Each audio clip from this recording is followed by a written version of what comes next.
സച്ചുവിൻ്റെ school അടയ്ക്കുന്ന ദിവസമാണ് കേട്ടോ ഇന്ന്. ഡുങ്കുടൂനാണെങ്കിൽ സച്ചുവിൻ്റെ സ്കൂൾ അടയ്ക്കുന്നതിന് 2 ദിവസം മുന്നേ തന്നെ സ്കൂൾ അടച്ചിട്ടുണ്ടായിരുന്നേ.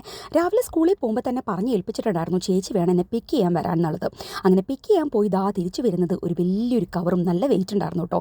എന്നാൽ സച്ചു വരുന്ന കണ്ടില്ലേ നല്ല കൂൾ വൈബിൽ. ഇന്ന് അവർക്ക് കളർ ഡ്രസ്സ് ആയിരുന്നു കേട്ടോ, ലാസ്റ്റ് ഡേ ആയതുകൊണ്ട്. പിന്നെ തിരിച്ചു വരുമ്പോഴേക്കും ഒരു ഡ്രിങ്കൊക്കെ കുടിച്ചുകൊണ്ടാണ് വരണേ. സ്കൂളിൽ നിന്ന് ടീച്ചേഴ്സ് കൊടുത്തതാണ്. സ്കൂളിലെ വിശേഷങ്ങൾ ഇന്ന് നല്ല ഫണ്ണായിരുന്നു എന്നുള്ള കാര്യങ്ങളൊക്കെ പറയുകയാണ്. ഇന്ന് ഇതുപോലെ ഉണ്ടല്ലോ ഇവർക്ക് ടോയ്സ് ഒക്കെ സ്കൂളിൽ കൊണ്ടുവരണേ. അപ്പോൾ കൊണ്ടുപോയ ടോയ്സ് എല്ലാം തിരിച്ച് കൊണ്ടുവന്നിട്ടുണ്ടെന്ന് കാണിക്കുകയാണ്. ഇനിയിപ്പോൾ നമുക്ക് കവർ നോക്കിയാലോ. കവറിൻ്റെ അകത്ത് ഇവർ കഴിഞ്ഞ ഒരു വർഷം അവർ ഉപയോഗിച്ചിരിക്കുന്ന ബുക്കും കാര്യങ്ങളൊക്കെയാണ് കേട്ടോ നമുക്ക് തിരിച്ചു തരുന്നത്. ഇതുപോലെ എന്തൊക്കെയോ ടൈൽസും കാര്യങ്ങളൊക്കെ ഉണ്ടാക്കിയിട്ടുണ്ടെന്ന്, ഈസ്റ്ററിന് ഉണ്ടാക്കിയ സംഭവങ്ങളൊക്കെ ഉണ്ട്. ഇത് ടീച്ചേഴ്സ് എല്ലാ കുട്ടികൾക്കും കൊടുത്തിരിക്കുന്നതാണ് കേട്ടോ. അപ്പോൾ അതിൻ്റെ കുറച്ച് വേർഡിങ്സും ഇവരെ കൊണ്ട് തന്നെ എഴുതിച്ചിട്ട് ബാക്കിൽ ടീച്ചേഴ്സ് എഴുതിയേക്കുന്നതാണ്. അങ്ങനെ സച്ചു എഴുതിയിരിക്കുന്നു അവളുടെ ഫേവറേറ്റ് ആയിട്ടുള്ള കാര്യങ്ങളൊക്കെയാണ് കേട്ടോ. അതിൻ്റെ ഇടയിൽ അവൾ വരച്ചേക്കണം അവളുടെ തന്നെ പടമാണ് ഈ കാണുന്ന സെൽഫ് പോർട്രേറ്റ്. പിന്നെയുള്ള ബുക്കുകളൊക്കെയാണ് ഞാൻ പറഞ്ഞല്ലോ, കഴിഞ്ഞ വീഡിയോയിൽ ഞാൻ പറഞ്ഞിട്ടുണ്ടായിരുന്നു ഇവിടെ സ്കൂളുകളിൽ അവർ അവിടെ തന്നെയാണ് ബുക്ക് ചെയ്യിപ്പിക്കുന്നതും പഠിപ്പിക്കുന്നതും എഴുതിക്കാനുള്ളതെല്ലാം അവിടെ തന്നെ എഴുതും. തിരിച്ച് വീട്ടിലോട്ട് നമുക്ക് ബുക്കുകളും കാര്യങ്ങളൊന്നും കൊണ്ടുവരുന്നില്ല കേട്ടോ.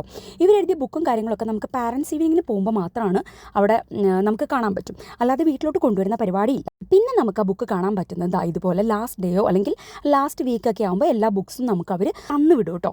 അപ്പോൾ അവർ അങ്ങനെയുള്ള ബുക്സും കാര്യങ്ങളൊക്കെയാണ് ഇപ്പോഴാണ് നമുക്കതൊക്കെ കാണാനായിട്ട് കിട്ടുന്നത് കേട്ടോ, സത്യം പറഞ്ഞാൽ.